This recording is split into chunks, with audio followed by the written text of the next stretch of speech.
अब तुर्की की बात करें। इजरायली कैबिनेट ने अर्मेनियाई नरसंहार को मान्यता देने की मंजूरी दी है। आइए सुनते हैं। राष्ट्रपति ट्रंप ने तुर्की के राष्ट्रपति एर्दोआन के बारे में क्या कहा, फिर इस पर चर्चा करेंगे। अपने करीबी दोस्त एर्दोआन और तुर्की के लोगों के लिए आपका क्या संदेश है? मुझे वो पसंद है, वो मेरे दोस्त हैं और युद्ध से दूर रहे। आप जानते हैं वो ईरान के साथ शायद उसकी तरफ से इस युद्ध में उतर सकते थे, क्योंकि जैसा कि आप जानते हैं वो इजराइल के बड़े समर्थक नहीं हैं और मैंने उनसे बाहर रहने के लिए कहा, उन्होंने बाहर ही रहे। एर्दोगान एक महान नेता है, बहुत मजबूत इंसान है, उनकी सेना भी शानदार है। वो तुर्की से बहुत प्यार करते हैं। मुझे अमेरिका से प्यार है, लेकिन वो तुर्की से प्यार करते हैं और बहुत अच्छा काम कर रहे हैं। वो एक सम्मानित व्यक्ति हैं, एक सम्मानित नेता हैं और वो मेरे दोस्त भी रहे हैं। क्या आप तुर्की जा रहे हैं सबके लिए गिफ्ट बैग लेकर? हाँ, मुझे लगता है ऐसा ही है। देखिए, वो नेटो के सदस्य हैं। कुछ लोग उन्हें नहीं मानते, लेकिन वो सच में हैं और नेटो के मजबूत सदस्य हैं। मैं शायद कुछ ऐसा करने जा रहा हूं जिससे वो खुश होंगे। ठीक है मार्क, तो आप जानते हैं। एर्दोगन के बारे में बताइए कृपया। तो यहाँ हमारे बीच असहमति है, जो मुझे यकीन है कि हमारे दर्शक और श्रोता आज इसके बारे में सुनेंगे, क्योंकि इस मुद्दे पर हमारी बुनियादी असहमति है।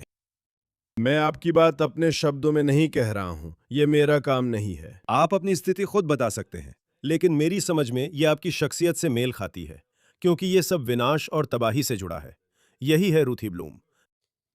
लेकिन मैं तो यहां तक कहूंगा कि आप कभी-कभी ये कहते हैं या इशारा करते हैं कि तुर्की भी ईरान जितना ही बुरा है, और अगर अब ईरान को पीछे धकेला जा रहा है और उसे 10 साल पीछे कर दिया गया है, तो हमें तुर्की पर नजर रखनी होगी। और तुर्की अब नया खतरा है, और तुर्की मुस्लिम ब्रदरहुड है, और तुर्की आतंकवाद का समर्थन करता है, और तुर्की हमास का समर्थन करता है। अब तुर्की सीरिया को नियंत्रित करता है, जिससे अब एक पूर्व जिहादी मिस्टर बशर नियंत्रित करते हैं। और तुर्की बुरा है, बुरा है, बुरा है, बुरा है, बुरा है, और एक और बुरा जोड़ लो, तब भी आपके लिए बुराइयां कम पड़ जाएंगी। और मैं इसे ज्यादा बारीकी से देखता हूं। मुझे नहीं लगता कि तुर्की के राष्ट्रपति इजराइल या यहूदी लोगों के मित्र हैं। इसके विपरीत वो बार बार यहूदी विरोधी आपत्तिजनक बयान देने के लिए जाने जाते हैं। वो निश्चित रूप से कोई मित्र नहीं है। मुझे नहीं लगता कि वे वहां हैं जहां ईरानी है, और यही मैं अंतर करूंगा। वो मित्र नहीं है, लेकिन वो उसी तरह के दुश्मन भी नहीं है। और मैं आपको बस 2 बहुत संक्षिप्त उदाहरण दूंगा। 7 अक्टूबर 2023 से 1 महीने पहले वो प्रधानमंत्री नेतन्याहू से संयुक्त राष्ट्र में मिले थे। तुर्की राष्ट्रपति और इजराइल प्रधानमंत्री की बैठक हुई। ईरानी, हमास, हिजबुल्लाह कभी इजरायलियों से नहीं मिलते, लेकिन ये व्यक्ति मिला। उससे 1 साल पहले 2022 में उन्होंने अंकारा में इजराइल के राष्ट्रपति, हमारे राष्ट्राध्यक्ष मिस्टर हर्जोग के लिए रेड कारपेट बिछाया था और कहा था कि वे संबंधों को बेहतर बनाना चाहते हैं। अब एक बार फिर मुझे इस आदमी के इजराइल के प्रति पूर्वाग्रहों को लेकर कोई भ्रम नहीं है, लेकिन मुझे लगता है कि वो कहीं ज्यादा व्यवहारिक है। मैं आपको एक उदाहरण देता हूं। थियोडोर हर्जल, ज़ायनिस्ट आंदोलन के संस्थापक, ने ज़ायनिस्ट हितों को बढ़ावा देने के लिए सार की सरकार के कैबिनेट सदस्यों से मुलाकात की थी। उन्होंने जर्मन काइजर विलेम द्वितीय से मुलाकात की, जो खुद भी यहूदी विरोधी थे। लेकिन आप कर सकते थे। हर्जल को उम्मीद थी कि हम इनसे ऐसे काम करवा सकते हैं जो हमारे लिए मददगार हों, तो बिना भ्रम के, सही है, मैं नेतन्याहू की उनसे मुलाकात और हर्जोग की यात्रा का पक्षधर था। मुझे पता है ये कौन है, पर मुझे नहीं लगता ये आयतुल्लाह है। मुझे लगता है वो तसार जैसा है, ऑटोमन साम्राज्य फिर बनाना और मध्य पूर्व में सबसे बड़ा नेता बनना चाहता है। लेकिन हम मजबूत हैं। हम उससे ताकत की स्थिति से बात करेंगे, हम इंतजाम करेंगे और समझेंगे कि उसके दिल में हमारे हित नहीं है, लेकिन हम कम से कम सैद्धांतिक रूप से, जो ईरान के साथ नहीं कर सकते, इस आदमी के साथ एक समझौता ढूंढ सकते हैं। ठीक है, पहले मैं एक सुधार करना चाहूंगी। मैंने नहीं कहा कि वो ईरान जैसा है, मैंने कहा वो बुरा है। आपने कहा अच्छा बुरा। मैं इतनी दूर नहीं जाऊंगी, लेकिन मैं जाऊंगी। ये एक ऐसा आदमी है। आपने अभी अभी इजराइल के साथ संबंधों का जिक्र किया। ये तो 20 साल या 30 साल के बहुत लंबे इतिहास में बस छोटे छोटे पल हैं, जिसमें इजराइल ने कहा कि हमें तुर्की के साथ संबंध बनाए रखने हैं। सबसे पहले एर्दोआन के सत्ता में आने से पहले, जो कि उनकी पार्टी है, जिसे वो इस्लामी पार्टी मानने से इनकार करते हैं, लेकिन छोड़िए, ठीक है, वो हमास को पनाह देते हैं। उन्होंने गाजा की नाकाबंदी तोड़ने के लिए उन्हें जहाज भेजे। वो नेतन्याहू को नाजी कहते हैं। वह एक बार शिमोन पेरेस, जिन्हें मिस्टर पीस कहा जाता है, की बैठक से गुस्से में बाहर चले गए। वह आदमी यहूदी और इज़राइल विरोधी है और आतंकवादियों का समर्थक है, और वह अपने ही देश में सभी विरोधियों पर सख्ती करता है, उन्हें जेल में डाल देता है। वो दुनिया में पत्रकारों को जेल में डालने वालों में से सबसे बुरा है। और ठीक है, तो इन सभी वर्षों में हमें बताया गया कि देखो, ये सब हितों की बात है। हमें तुर्की की हवाई सीमा चाहिए, हमें ये चाहिए, हमें वो चाहिए। लेकिन जानते हो क्या? 7 अक्टूबर के बाद उसकी जरूरत नहीं। मैं आपको बताऊं, मैं बहुत बहुत बहुत गुस्से में थी जब नेतन्याहू ने राष्ट्रपति ओबामा के दबाव में सहमति जताई थी। नेतन्याहू और ओबामा सालों पहले बेन गुरियन एयरपोर्ट के टर्मैक पर थे। ये मावी मरमारा घटना के 3 साल बाद की बात है, जिसे इज़राइल से जोड़ा जाता है। इज़राइल ने 10 तुर्की नागरिकों को मार डाला था। सच में? उस मावी मरमारा में सक्रिय थे। मुझे पता है 10वां बाद में मरा था। ठीक है। ठीक है, 10 थे। वो मावी मरमारा भेजा गया था, जैसे आजकल के फ्लोटीला भेजे जाते हैं, एक नाकाबंदी तोड़ने के लिए, और उस पर ढेर सारे हथियार थे। और जब इजरायली सैनिक जहाज पर चढ़े उसे रोकने के लिए, तो जहाज पर मौजूद लोगों ने सैनिकों को पानी में फेंकना शुरू कर दिया। तो हाँ, उन्हें गोली चलानी पड़ी। ये सोचना कि हमने गरीब तुर्कों को मार डाला बेतुका है। फिर ओबामा ने नेतन्याहू को रनवे पर एर्दोगन को फोन करने को मजबूर किया। उन्होंने अपना फोन देकर कहा, तुम एर्दोगन को फोन कर मावी मरमारा घटना के लिए माफी मांगो। नेतन्याहू ने ऐसा इसलिए किया क्योंकि वो व्यवहारिक हैं। मैं एर्दोगन को व्यवहारिक नहीं मानती, मैं नेतन्याहू को व्यवहारिक मानती हूँ, जिन्होंने समझा कि वे ओबामा का सामना नहीं कर सकते, इसलिए ऐसा किया। और उन्होंने ना सिर्फ ऐसा किया, बल्कि उन बुरे लोगों को मुआवजे के तौर पर लाखों डॉलर भी देने पड़े। मैं वो शब्द नहीं कहूंगी, क्योंकि एक कमेंट करने वाले ने कहा था कि ऑन एयर गाली मत दो, इसलिए मैं नहीं दूंगी, लेकिन आपको बताऊंगी। ठीक है, अब चलिए 1 मिनट बात करते हैं कि हमारे समय के बारे में, इससे पहले कि हम नरसंहार पर पहुंचे। मैं सीधे तौर पर जवाब देना चाहता हूँ कि ठीक है, आगे बढ़िए। और हम नरसंहार के बारे में बात करेंगे। अरे तुम करना चाहते हो, लेकिन मुझे नहीं लगता कि ओबामा ने नेतन्याहू को ऐसा करने के लिए मजबूर किया था। मुझे लगा नेतन्याहू ने अमेरिकी हस्तक्षेप से तुर्की इजराइल संबंधों को बेहतर करने की कोशिश संभव समझी, ताकि बुरी स्थिति से बाहर निकला जा सके। ये सच है कि बयान के बाद थोड़ा सुधार हुआ। मुझे लगता है नेतन्याहू ने इजरायली दृष्टिकोण से सही फैसला लिया। उन्होंने ये सिर्फ इसलिए नहीं किया क्योंकि ओबामा ने उन पर दबाव डाला था।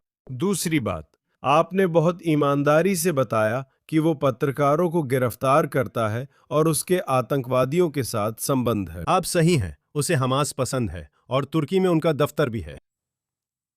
लेकिन मुझसे लोकतंत्र की बात मत कीजिए, क्योंकि हमने मिस्र, जॉर्डन, यूएई के साथ शांति समझौते किए हैं। और बताइए क्या हुआ? मैंने ऐसा नहीं कहा, मेरा मतलब है। आप पत्रकारों की गिरफ्तारी की बात कर रहे थे, लेकिन लोकतंत्र का जिक्र किया। अगर हम सिर्फ लोकतांत्रिक देशों से बात करें, तो शायद किसी मुस्लिम देश से बात नहीं करेंगे। अगर हम सिर्फ उन लोगों से बात करें जो मानवाधिकारों के सच्चे रक्षक है ना? मैं असली दुनिया में, जैसे अमेरिका, बहुत से ऐसे लोगों से बात करता है जो जरूरी नहीं कि अमेरिकी मूल्यों को साझा करते हों। इजराइल भी उसी मामले में वैसा ही है। मान लीजिए कल सऊदी अरब ने कहा कि हम इजराइल के साथ शांति स्थापित करना चाहते हैं, है ना? मुझे नहीं लगता कि यह कल होगा, शायद परसों हो जाए। लेकिन अगर उन्होंने ऐसा किया, तो क्या हम कहेंगे कि पहले महिलाओं को गाड़ी चलाने देनी होगी और प्रेस को स्वतंत्र करना होगा? यह हास्यास्पद है। देश ऐसे नहीं चलते। माफ कीजिए, मैं उस देश के नेता की बात कर रही थी जो उस देश और उसके नेता पर हमला करता है और खुले तौर पर यहूदी विरोधी है। मैंने इस बारे में बात नहीं की, और उसने कभी शांति की बात नहीं की। वो हमेशा हम पर हमला करता रहा, और हम ही माफी मांगते हैं। ठीक है, ये आपके लिए अच्छा है। इजरायली लोग पहले तुर्की बड़ी संख्या में जाते थे, अब डर के कारण नहीं जाते। मैं आपको एक बात बताती हूँ, जिन देशों से हमारा शांति समझौता है, वहाँ इजरायली बड़ी संख्या में पर्यटन के लिए जाते हैं, पैसे खर्च करते हैं और शांति से घूमना पसंद करते हैं। क्या तुर्क इजराइल घूमने आते हैं? नहीं। इजरायली अक्सर तुर्की जाते हैं, क्योंकि इजराइल और तुर्की बहुत पास हैं। बेन गुरियन एयरपोर्ट से इस्तांबुल की उड़ान 1 घंटे से भी कम समय में पूरी हो जाती है। यह बहुत पास और सुविधाजनक है। तुर्क लोग इज़राइल इतने सालों में कभी नहीं आए। मिस्र के साथ शांति समझौते के बाद इज़राइली काहिरा पहुंचे, लेकिन मिस्रवासी नहीं आए। बहुत बढ़िया। अब हम बेली डांसर्स देख सकते हैं और पिरामिड्स का आनंद ले सकते हैं। जॉर्डन, वही बात। वे वैसी पारस्परिकता नहीं दिखाते, ठीक है। लेकिन इसके अलावा तुर्की ने न सिर्फ हमास का समर्थन किया, बल्कि हमास को अपने यहाँ जगह दी। तुर्की हमास का समर्थन करता है। उसने वे फ्लोटिलाज भेजी। और अब यहाँ तक कि ट्रंप ने भी, जैसा कि हमने क्लिप में सुना, कहा कि मैंने उसे इसमें शामिल न होने को कहा था। शायद वो इस युद्ध में ईरान का समर्थन करता। तो मेरी एक मदद करो। जब तक तुर्की अपना रवैया नहीं बदलता, मुझे तुर्की से संबंध रखने में कोई दिलचस्पी नहीं दिखती। लेकिन ठीक है, ये मेरे हाथ में नहीं था। अब बात करते हैं कि हमारे विदेश मंत्री गिदोन सार ने एक बिल क्यों प्रस्तावित किया जिसे कैबिनेट ने पास कर दिया, लेकिन अभी कैनेसेट ने नहीं किया। मुझे लगता है कि कैनेसेट ने ये कुछ साल पहले किया था, है ना? क्या उन्होंने ये कुछ साल पहले किया था? नहीं, ये कभी पास नहीं हुआ। अमेरिका और अन्य जगहें अर्मेनियाई नरसंहार को मान्यता देती हैं। इज़राइल ने ये आपके बताए कारणों से नहीं किया। हमें अपने संबंध बनाए रखने हैं। एर्दोआन एर्दोआन माफ कीजिए, ये उससे पहले का है। ये तुर्की के वर्तमान राष्ट्रपति के उदय से पहले का है। ठीक है, सालों से। सालों तक इजराइल के तुर्की के साथ वास्तव में बहुत अच्छे संबंध थे। एक समय था जब इजरायली वायुसेना, क्योंकि इजराइल बहुत छोटा है, एक तुर्क के रूप में। क्योंकि इजराइल भौगोलिक रूप से बहुत छोटा है, अगर आप F-16 उड़ा रहे हैं और एक्सेलरेटर दबाते हैं तो आप जल्दी इजरायली हवाई क्षेत्र से बाहर निकल जाते हैं। मैं रूपक में कह रहा हूं, F-16 में असल में एक्सेलरेटर नहीं होता। इजरायली पायलट तुर्की जाकर वहां की वायुसेना के साथ प्रशिक्षण लेते थे, और ये जीत की बात थी क्योंकि तुर्कों को बहुत अच्छे पायलटों के साथ प्रशिक्षण करने का मौका मिलता था, क्योंकि इजरायली पायलट अच्छे होते हैं और इजरायलियों को ऐसा हवाई क्षेत्र मिलता था जहां हम हवाई मुठभेड़ें कर सकते थे और हर तरह का प्रशिक्षण कर सकते थे।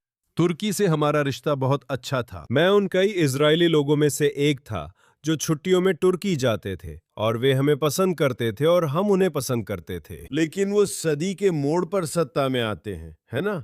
और चीजें और जटिल हो जाती हैं। हालांकि खराब रिश्ते की ओर गिरावट धीरे धीरे और क्रमिक थी। मुझे याद है, मैं सरकारी बैठकों में था। तुर्की सरकार के शुरुआती वर्षों में वे इजराइल के प्रति बहुत अच्छे थे और बोले थे कि संबंधों में कोई बदलाव नहीं होगा। शुरुआत में संकेत अच्छे थे, लेकिन फिर सब बदल गया। फिर 1990 के दशक में, उससे भी पहले 1980 के दशक में, अमेरिकी कांग्रेस और पश्चिम के अन्य लोग ये प्रस्ताव पारित करा रहे थे। पहले विश्व युद्ध में, उस समय जब ऑटोमन साम्राज्य था, तुर्की गणराज्य बनने से पहले, अतातुर्क के आने से पहले, तुर्कों द्वारा अर्मेनियाई लोगों का नरसंहार, जनसंहार को मान्यता दी गई थी। हम उस समय की बात कर रहे हैं जब तुर्की एक राजशाही और ऑटोमन साम्राज्य था। लेकिन इजराइल ने हमेशा इनकार किया। जब कांग्रेस में इजराइल के दोस्त पूछते थे, आप ऐसा क्यों नहीं कर सकते, हम कहते थे, हमारा तुर्की से अच्छा रिश्ता है, वो हमारा अच्छा दोस्त है, हम नहीं चाहते हालात बिगड़े। वो कहते थे, आपको और करना चाहिए, आप यहूदी हैं, आपने खुद होलोकॉस्ट झेला है, आप अर्मेनियाई लोगों के प्रति ज्यादा संवेदनशील क्यों नहीं हो सकते? इजराइल में इस पर बड़ी बहस हुई थी। आखिरकार असली रियल पॉलिटिक को प्राथमिकता मिली। हमने कहा, हम तुर्की के अच्छे संबंधों को खतरे में नहीं डालना चाहते। और फिर जब तुर्की के साथ संबंध खराब होने लगे तो मुझे लगता है कि इजराइल में बहुत से लोगों ने, सही या गलत ये आपकी राय पर निर्भर करता है, कहा, खैर अब संबंध मुश्किल हो गए हैं, हम आग में और तेल नहीं डालना चाहते, यूं कहे तो। और मुझे लगता है कि अब इजराइल में ये समझ आ गई है कि संबंध इससे ज्यादा खराब नहीं हो सकते और हमें ये कर ही लेना चाहिए, है ना? और वैसे भी ये ऐतिहासिक सच्चाई है। हम उस पश्चिमी सहमति के साथ कदम मिला रहे हैं जिसका हम हिस्सा हैं। और यहां मैं कुछ बातें कहना चाहता हूं जो मुझे लगता है कि कहना जरूरी है। मैं जानता हूं कि यह पश्चिमी सहमति है, मैं जानता हूं कि यह राजनीतिक रूप से सही है, मैं जानता हूं कि कई गंभीर इतिहासकार प्रथम विश्व युद्ध में अर्मेनियाई लोगों के नरसंहार के बारे में बात करेंगे, लेकिन एक व्यक्ति हैं जिनका मैं सम्मान करता हूं। मुझे लगता है कि आप भी उनका सम्मान करते हैं, बर्नार्ड लुईस, जो प्रसिद्ध मध्य पूर्व के इतिहासकार हैं और जिन्होंने ज्यादातर बातें सही कही हैं। उन्होंने कहा कि प्रथम विश्व युद्ध में अर्मेनियाई लोगों के साथ बुरा व्यवहार हुआ, उनका नरसंहार और निर्वासन हुआ, कई लोग मारे गए। उन्होंने कहा, नरसंहार शब्द सही नहीं, क्योंकि उस्मानी सरकार की अर्मेनियाई लोगों के कत्लेआम की कोई योजना नहीं थी, जैसा हॉलोकॉस्ट में यहूदियों के साथ हुआ था। ठीक है, हम इजरायली होने के नाते जानते हैं कि नरसंहार शब्द कितना सस्ता हो गया है। इजराइल के गाजा में नरसंहार करने की सारी बातें, जबकि साफ तौर पर आप जानते हैं वहां की आबादी तो युद्ध शुरू होने के बाद से बढ़ी है ना? ये सब बेतुका है। मेरा मतलब है, आप इजराइल की कई बातों के लिए आलोचना कर सकते हैं, लेकिन नरसंहार वाली बात वाकई में एक बहुत ही गंभीर शब्द का गलत तरीके से दुरुपयोग है। सिर्फ इजराइल को निशाना बनाने और उस पर जोरदार हमला करने के लिए, है ना? इजराइल की वैधता को नकारने के लिए। क्या अर्मेनियाइयों के कत्लेआम के लिए नरसंहार शब्द सही है? मैं उस दौर का इतिहासकार नहीं हूं, लेकिन जानता हूं कि उनके साथ बुरा हुआ था। लेकिन चूंकि मैं बर्नार्ड लुईस का सम्मान करता हूं, मैं उन्हें संदेह का लाभ देने को तैयार हूं और कहता हूं, ठीक है, शायद उस्मानी साम्राज्य ने अर्मेनियाई लोगों का बहुत बुरा नरसंहार और बुरा व्यवहार किया, लेकिन क्या वो वाकई नरसंहार था? सवालिया निशान। ये एक अहम बात है। बर्नार्ड लुइस के बारे में आप सही हैं। मैं उनके जीवन काल में उनकी बहुत प्रशंसा करती थी। मैं उन्हें जानती थी और उनसे कई बार इंटरव्यू लिया था। वो बहुत शानदार और बुद्धिमान थे। लेकिन और इसलिए मेरी वास्तव में कोई राय नहीं है। मैं नरसंहार की विद्वान नहीं हूँ। और और ये सिर्फ इसलिए नहीं है क्योंकि मुझे वो शब्द यूं ही इस्तेमाल किया जाना पसंद नहीं है। तो उस बारे में मैं कुछ नहीं कहूँगी। मैं जो कहूँगी वो ये है कि एर्दोआन में हिम्मत है ये कहने की कि हम अब इसे इसलिए मान रहे हैं क्योंकि हम गाज़ा में अपने नरसंहार से ध्यान भटकाना चाहते हैं। जैसा आपने कहा, गाज़ा में नरसंहार नहीं हो रहा। इसके अलावा हम जानते हैं कि एर्दोआन अब, मेरा मतलब है, उनकी मंशा अगला उस्मानी साम्राज्य का सम्राट बनने की है। वो अब नव उस्मानी जैसे हो गए हैं।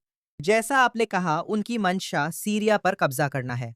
उनकी कुछ योजनाएं हैं, लेकिन शायद वो इसमें सफल ना हों। हम यही उम्मीद करते हैं। लेकिन उन्हें किसी और नेता की तरह मानना और जिनसे हमें निपटना है। और मैं आपको बताऊं, मैं वही बात फिर से दोहराने जा रही हूं जो मैंने पहले कही थी। साथ ही राष्ट्रपति ट्रंप अक्सर तानाशाहों के बारे में ऐसा कहते हैं। राष्ट्रपति शी मेरे दोस्त हैं। वो बहुत अच्छे इंसान हैं। उन्होंने एर्दोगन के बारे में भी ऐसा ही कहा था। वो अपने देश से वैसे ही प्यार करते हैं जैसे मैं अपने देश से करती हूँ। वो हर तरह के नेताओं के बारे में ऐसा कहते हैं। यही ट्रंप है।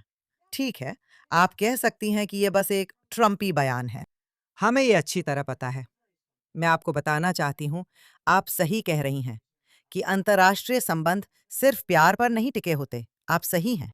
मैंने हमेशा कहा है, मेरी समस्या ये है कि अगर ये व्यवहारिक है तो दोनों तरफ से होना चाहिए। और मेरी बात हमेशा ये रही है कि इज़राइल हमेशा दूसरी तरफ का भी ध्यान रखता है और हमें उनकी ज़रूरत उनसे ज़्यादा है जितना वो हमारा ध्यान रखते हैं, जबकि असल में उन्हें हमारी ज़्यादा ज़रूरत है जितनी हमें उनकी है। हमारे पास बेहतर सैन्य शक्ति है। उदाहरण के लिए, हमारी सैन्य शक्ति संयुक्त राज्य अमेरिका से बेहतर नहीं है। लेकिन मैं अभी संयुक्त राज्य अमेरिका की बात नहीं कर रही थी। मैं उन देशों के बारे में बात करने जा रही हूँ जिनके बारे में आप बात कर रहे हैं। आप जानते हैं, तीसरी दुनिया के देश या वैसे देश। हमारे पास उन्नत तकनीक है, दिमागी ताकत है, एक समाज है, एक नागरिक समाज है। हम कई मायनों में श्रेष्ठ हैं। और फिर हम अंतर्राष्ट्रीय संबंधों में गिड़गिड़ाते हैं। और मुझे लगता है कि अब समय आ गया है कि हम इसे बंद करें। ठीक है, अब इसका मतलब ये नहीं है कि आपके संबंध नहीं होने चाहिए। इसका ये भी मतलब नहीं है कि आप सौदे नहीं करें। बस ये सुनिश्चित करें कि उन सौदों में आपको चुप रहने के लिए मजबूर ना होना पड़े। हर बार जब उन नेताओं में से कोई हमें किसी ऐसी चीज के लिए दोषी ठहराता है जो हमने नहीं की, हमें यहूदी होने के लिए निशाना बनाता है, सिर्फ इजरायली होने के लिए नहीं, और सिर्फ प्रधानमंत्री नेतन्याहू की वजह से नहीं। और मैं हमेशा कहती आई हूँ कि मुझे राष्ट्रपति एर्दोआन से हमेशा नफरत रही है। मुझे लगता है कि वह अपने ही लोगों के लिए और बाकी दुनिया के लिए सच में एक बुरा इंसान है। और मुझे फर्क नहीं पड़ता कि वो नेटो का सदस्य है। उन्हें नेटो सदस्यता का अधिकार नहीं है। वो उससे पहले की बात है। अगर आप समझ रही हैं कि मैं क्या कहना चाहती हूँ। हम तुर्की की बात कर रहे हैं। एर्दोगान से पहले और एर्दोगान के बाद का तुर्की बिल्कुल अलग देश है, ठीक है? तो कोई गलतफहमी ना रहे। मैंने नहीं कहा कि तुर्की पहले ऐसा था। इस्लामिक रिपब्लिक बनने से पहले ईरान भी अलग देश था। कई देश पहले अलग थे। लेबनान भी एक अलग देश था। अब वहां आतंकवादी या आतंकवाद समर्थक सत्ता में आ गए हैं। यह आपके देश को कीचड़ में बदल देता है और वही उसका हकदार बनाता है। ऐसा ही होता है। यही मेरी राय है। एर्दोगान पर। क्या मैं थोड़ा सा जवाब दे सकता हूं? सबसे पहले मैंने अपनी शुरुआती टिप्पणी में कहा था उस आदमी ने अनगिनत बार यहूदी विरोधी टिप्पणियां की है। हाँ, मैंने कहा था कि वो मेरा दोस्त नहीं है, लेकिन मैं उसे ईरानियों और हिजबुल्लाह जैसे समूहों से अलग मानता हूं। और मेरे आप जानते हैं किसिंजर ने मशहूर तौर पर कहा था कि ईरान की समस्या ये है कि वो एक देश नहीं है, वो एक मकसद है। आप जानते हैं इस्लामी क्रांति का निर्यात करना, जिसे वे इस्लामी क्रांति कहते हैं। हाँ, और तुर्क उसी स्थिति में नहीं है। आपने सही कहा। मैं ये नहीं कहूंगा कि ये कोई बदलाव है, लेकिन आपने सही कहा कि वो खुद को सुल्तान जैसा मानता है। वो फिर से उस्मानी साम्राज्य को जीवित करना चाहता है। मुझे लगता है तुर्की नेतृत्व को इसी नजरिए से देखना चाहिए। और मैं सीधा मुद्दे पर आता हूं, ठीक है? इजराइल के लिए क्या बेहतर है कि सीरिया ईरान का मोहरा बनकर ईरानी प्रभाव क्षेत्र में रहे या सीरिया तुर्की के प्रभाव क्षेत्र में रहे? अब मैं चाहता हूं कि सीरिया भी, आप जानते हैं, अबू धाबी जैसा हो जाए, जैसे खाड़ी देश है। मैं चाहता हूं कि वे प्रगतिशील, पश्चिम समर्थक, आधुनिक और शांतिप्रिय देश बने। अगर असली दुनिया में चुनना हो तो मुझे सीरिया के ईरानी धुरी में होने या तुर्की के प्रभाव क्षेत्र में होने में से किसी एक को चुनना होगा। ठीक है, कम बुराई कौन सी है? मेरे लिए तुर्की कम बुरा है। और मुझे लगता है कि ये चापलूसी करने का मामला नहीं है। ये तुर्कों से ये कहने का मामला है कि ठीक है, आप अपनी ताकत बढ़ाना चाहते हैं, हम इसे समझते हैं। आप क्षेत्रीय प्रभाव चाहते हैं, मैं इसे समझता हूं। आपके पास ये सारी चीजें हैं। इजराइल के भी अपने हित हैं। और ये चापलूसी नहीं, बल्कि सीधी बात है। इजराइल के अपने हित हैं और हम जानते हैं कि आपके भी हैं। जैसा मैंने कहा था, ऐसा नहीं है कि हम एक दूसरे से प्यार करने लगेंगे क्योंकि आपको यहूदी पसंद नहीं है। क्या हम कोई ऐसा तरीका ढूंढ सकते हैं जिसमें हम साथ रहें, जैसे सोवियत संघ और अमेरिका के बीच शीत युद्ध में था? क्या कोई तरीका है जिससे हम अपने प्रतिस्पर्धी संबंध संभाल सकें, शायद आज की तरह अमेरिका और चीन के बीच? देखिए, मुझे लगता है कि नेतन्याहू अब थक चुके हैं। जैसा कि उनके हालिया बयानों से पता चलता है, वे अब चलिए कोई रास्ता ढूंढते हैं वाली सोच में नहीं हैं। नहीं, ये खास मामला है, क्योंकि हमारे अच्छे संबंध थे। एर्दोगान जानबूझकर उन्हें बिगाड़ते हैं। ये सिर्फ यहूदी नापसंद करने तक सीमित नहीं, हमें उनसे संबंध रखने ही होंगे। सबसे पहले मैं यही सलाह दूंगी कि जब तक एर्दोगान मर नहीं जाते और शायद कोई बेहतर ताकत उनकी जगह नहीं ले लेती, तब तक कोई भी इजरायली वहां कदम ना रखे, ठीक है? यहाँ तक कि ट्रंप ने भी कहा था कि अगर उन्होंने युद्ध में हस्तक्षेप किया होता तो एर्दोगान ईरान के साथ होते। जब आप कहते हैं कि आप जानते हैं कुछ बुराइयां दूसरों से कम बुरी होती हैं, ये सच है। मुझे चीन को उस श्रेणी में रखना पसंद नहीं, क्योंकि चीन बारीकी से देख रहा है कि अमेरिका ईरान के साथ कैसे पेश आता है। और ये आप जानते हैं, चीन भी एक बुरी ताकत है, दुनिया में एक बुरा प्रभाव है। और बात ये है, मैं इसे इस तरह देखती हूँ। मैं जानती हूँ आप कहेंगे, अच्छा आप जानते हैं, आप इसे उस पर तरजीह देंगे। मेरा मानना है कि जब आपको बॉस्टन स्ट्रैंगलर और जैक द रिपर के बीच चुनना हो, तो शायद ये इस पर निर्भर करता है कि आप खून से लथपथ मौत नहीं मरना चाहती, क्योंकि स्ट्रैंगलर तो बस गला घोंटता है और जैक द रिपर आपको चाकू मारकर मारता है। मुझे लगता है मैं इसे ऐसे ही देखती हूँ और कहती हूँ कि हमें सतर्क और चौकस रहना चाहिए। और सतर्कता सिर्फ इतनी नहीं है, और मैं ये नहीं कह रही कि हमें हमेशा युद्ध करना चाहिए, लेकिन ये बात साफ समझ लीजिए, मुझे लगता है कि आप कूटनीति के बारे में एक तरह की कल्पना की दुनिया में रहते हैं। हमने देखा है कि कूटनीति तभी काम करती है जब दूसरी तरफ वाले को पता हो कि आप उन्हें बुरी तरह हरा सकते हैं। तो मैं असहमत नहीं हूं। मेरा मतलब है, मैं आपके कहने का तरीका स्वीकार नहीं करता। मुझे नहीं लगता कि मैं किसी कल्पना की दुनिया में रहता हूं। मुझे लगता है कि मैं असली दुनिया में रहता हूं, जहां कभी-कभी आपको उन लोगों के साथ भी काम करना पड़ता है जिन्हें आप पसंद नहीं करते। कभी-कभी आपको उन लोगों के साथ भी काम करना पड़ता है जिनके मूल्य आपसे मेल नहीं खाते। कभी-कभी आपको उन लोगों के साथ भी काम करना पड़ता है जो आपको पसंद नहीं करते, है ना? लेकिन मजबूरी में आप साथ काम करने का कोई न कोई तरीका ढूंढ ही लेते हैं। जो आप कह रहे हैं वो उसी में फिट बैठता है, रूथी ब्लूम। मैं दूसरी बार ऐसा कर रहा हूं, इसके लिए माफी चाहता हूं। आगे बढ़िए। बस कयामत की बातें। हाँ, सही है, निराशा और मायूसी। मैं आपको बताना चाहता हूं, और अब मैं विषय को लेबनान की ओर ले जा रहा हूं, जिसके बारे में हमें खत्म करने से पहले चर्चा करनी है। मेरा मतलब है, यहां सब बहुत निराश थे, खासकर आप, क्योंकि हालात बहुत खराब लग रहे थे। मैं आपको उम्मीद रखने के 2 कारण देना चाहता हूं। एक मिनट रुकिए, रुकिए। इससे पहले कि आप ऐसा करें, मैं चाहता हूं कि आप। हाँ, यह सच नहीं कि मुझे सब भयानक लग रहा था। मुझे लगा था हम युद्ध जीत रहे हैं। ये सही नहीं, अब आगे बढ़िए। मैं 2 कारण बताना चाहता था कि इस हफ्ते में पिछले हफ्ते इसी समय की तुलना में ज्यादा उत्साहित क्यों हूं। पहला कारण यह है कि सप्ताहांत में जब ईरानियों ने लगातार 2 रातों तक चालें चलनी शुरू की, तो अमेरिकियों ने ईरानी ठिकानों पर जलडमरू मध्य के पार हमला किया। उन्होंने रुककर कहा, ईरान, अब उन्हीं तय नियमों का पालन करो जिन पर सहमति हुई थी।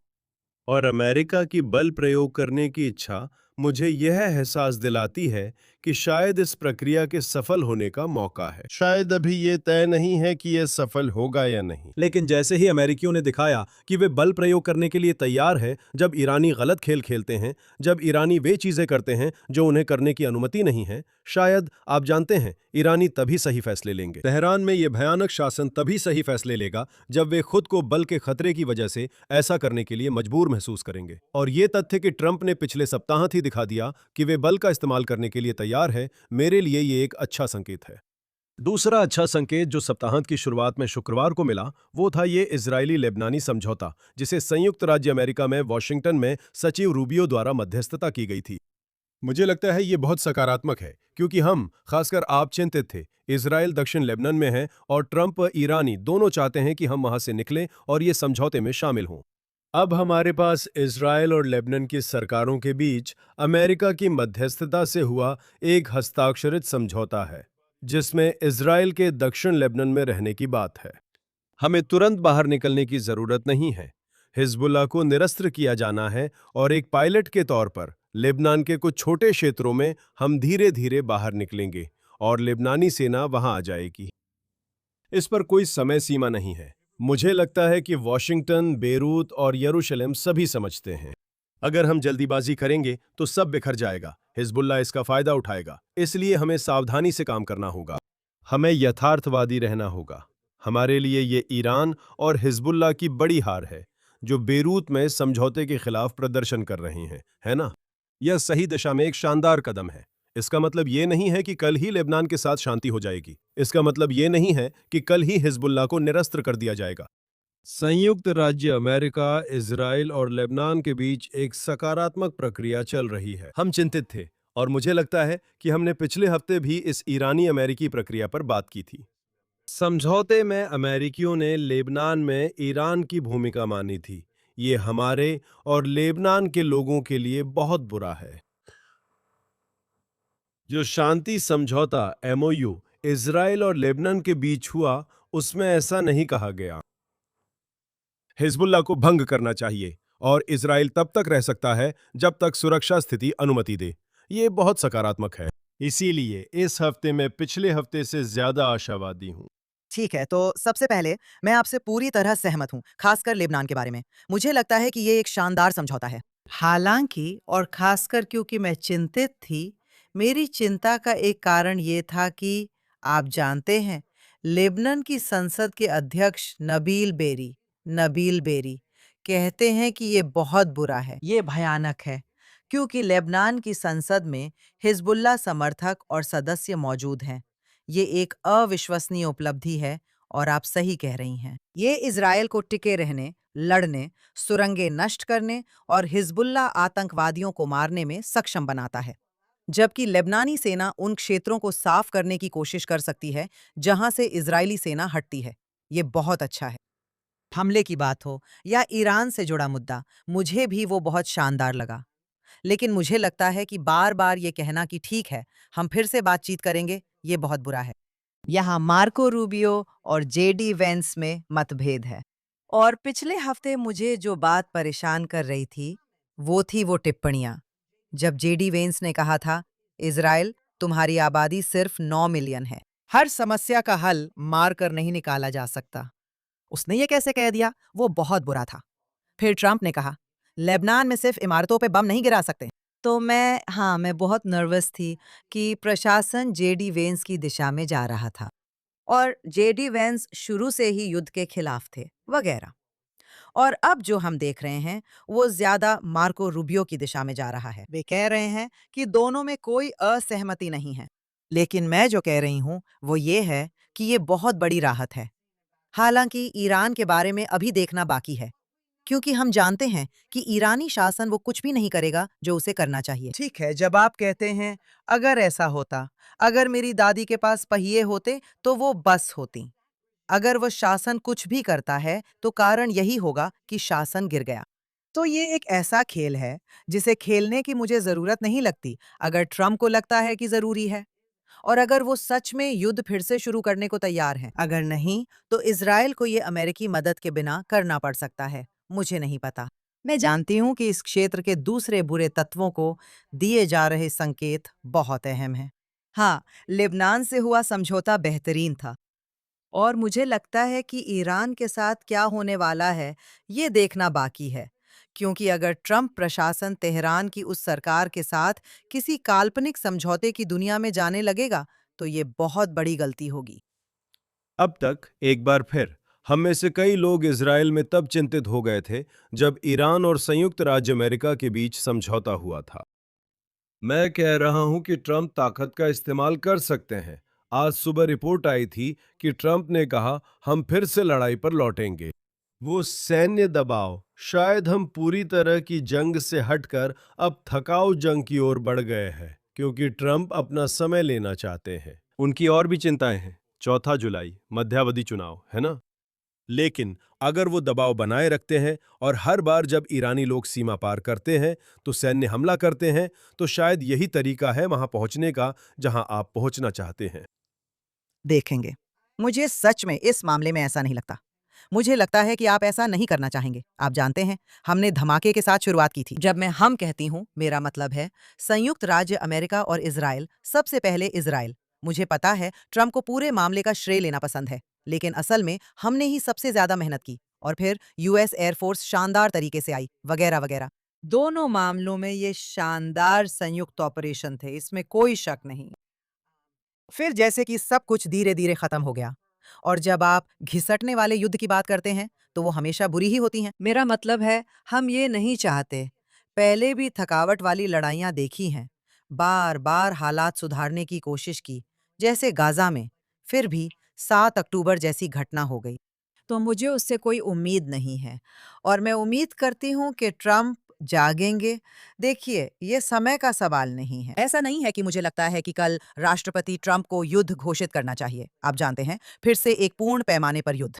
मैं जो कह रही हूँ, वो समय का नहीं, बल्कि विचार का सवाल है, जो ये है कि वो शासन कभी भी आपकी इच्छा के अनुसार नहीं करेगा, और अगर कोई भी कागज पर हस्ताक्षर होते हैं, तो वो बहुत बहुत बुरा होगा, क्योंकि सबसे पहले जिस भी चीज पर वे हस्ताक्षर करेंगे, वे उसका पालन नहीं करेंगे।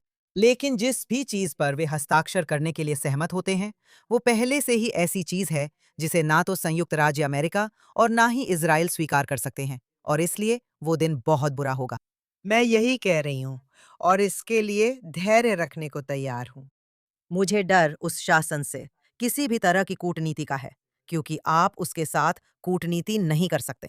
सुनिए, सोवियत, आप जानते हैं, बर्नार्ड लुईस वही थे जिन्होंने कहा था, अगर हमने उनका जिक्र किया है तो कारण संयुक्त राज्य अमेरिका और सोवियत संघ के बीच पागलपन भरी पारस्परिक सुनिश्चित विनाश की नीति थी। दोनों के पास परमाणु हथियार थे, और वे एक दूसरे पर ताने थे, इसलिए कोई पक्ष कुछ नहीं कर सकता था।